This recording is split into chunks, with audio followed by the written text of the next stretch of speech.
Mount Sinai is the location where the Ten Commandments were given. The giving of the Ten Commandments was accompanied by dramatic natural phenomena. Smoke and thunder visually represent the divine encounter on Mount Sinai. The event's sacred nature is emphasized through visual elements of awe and reverence. The natural phenomena symbolize the power and authority behind the Ten Commandments. The scene establishes a setting of profound spiritual significance. Moses' early life began with his birth and subsequent concealment as an infant. To protect him from infanticide, Moses was hidden among the reeds of the Nile River. Pharaoh's daughter discovered Moses and chose to raise him as her own son. Moses was raised in Pharaoh's palace, receiving an education and upbringing befitting royalty. His unique upbringing shaped Moses, preparing him for his future role as a leader. The burning bush phenomenon represents a divine encounter and calling. God calls Moses through the burning bush to lead the Israelites out of Egypt. Moses initially expresses reluctance towards accepting the divine mission. The divine calling emphasizes a powerful message of liberation and guidance. Moses eventually accepts the calling, signifying his commitment to leading the Israelites. The plagues devastated Egypt, showcasing divine power. Locusts swarm, consuming all vegetation, a visual representation of the economic and agricultural collapse. The Exodus marks the liberation of the Israelites from slavery. The parting of the Red Sea symbolizes divine intervention and the beginning of freedom. The first commandment dictates, "You shall have no other gods before me." This commandment requires singular allegiance, prioritizing devotion to God above all else. The commandment reorients one's identity, shifting focus from self-centered desires to divine purpose.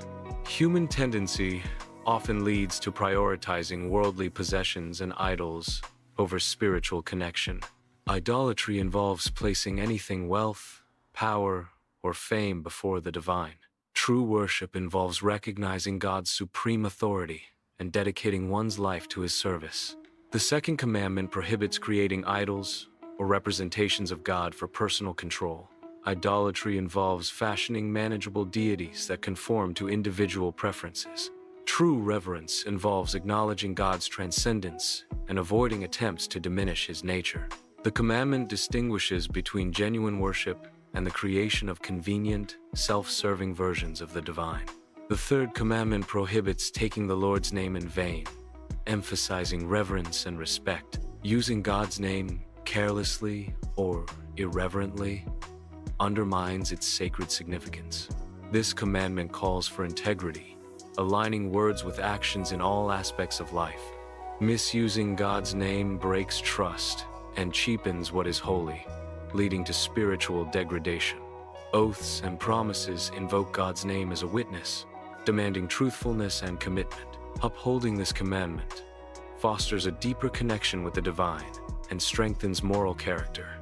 The fourth commandment instructs to remember the Sabbath day and keep it holy. The Sabbath is a declaration of rest, providing a break from relentless productivity. Observing the Sabbath signifies trust in God as provider, rather than relying solely on personal effort. The Sabbath counters a culture that often prioritizes continuous work and achievement. The Sabbath is intended for restoration and spiritual renewal. The fifth commandment, honor your father and your mother, emphasizes respect and care for parents. This commandment binds the family unit to society, preserving memory, tradition, and the social fabric. Honoring parents includes caring for them in their old age and providing them with support. Listening to the wisdom and experience of parents is also a key aspect of honoring them. The sixth commandment, you shall not murder, protects the sanctity of human life. This commandment extends beyond physical actions to include motives such as hatred and contempt. The commandment emphasizes the intrinsic value and sacredness of every human life. The violation of this commandment is a grave offense against both humanity and divine law. The seventh commandment, you shall not commit adultery, protects the sanctity of covenantal relationships. This commandment emphasizes fidelity within committed partnerships. Lust is characterized by fleeting desire and self-centeredness. Covenant is defined by commitment, faithfulness, and mutual respect. Adultery violates the trust and commitment inherent in a covenantal relationship. Upholding this commandment strengthens the foundation of families and communities.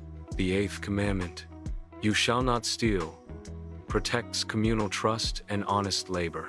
The ninth commandment, "You shall not bear false witness against your neighbor," safeguards truth and justice. Theft encompasses taking someone's property without permission, undermining their rights and economic stability.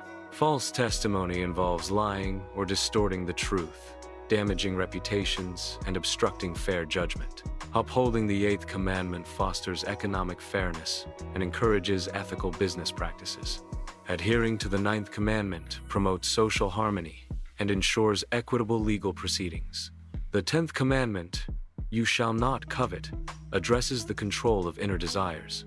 Coveting involves harboring secret desires that can lead to harmful actions. Uncontrolled desires can manifest as envy, greed, and discontentment. Gratitude serves as an antidote to coveting, shifting focus from what is lacking to what is possessed.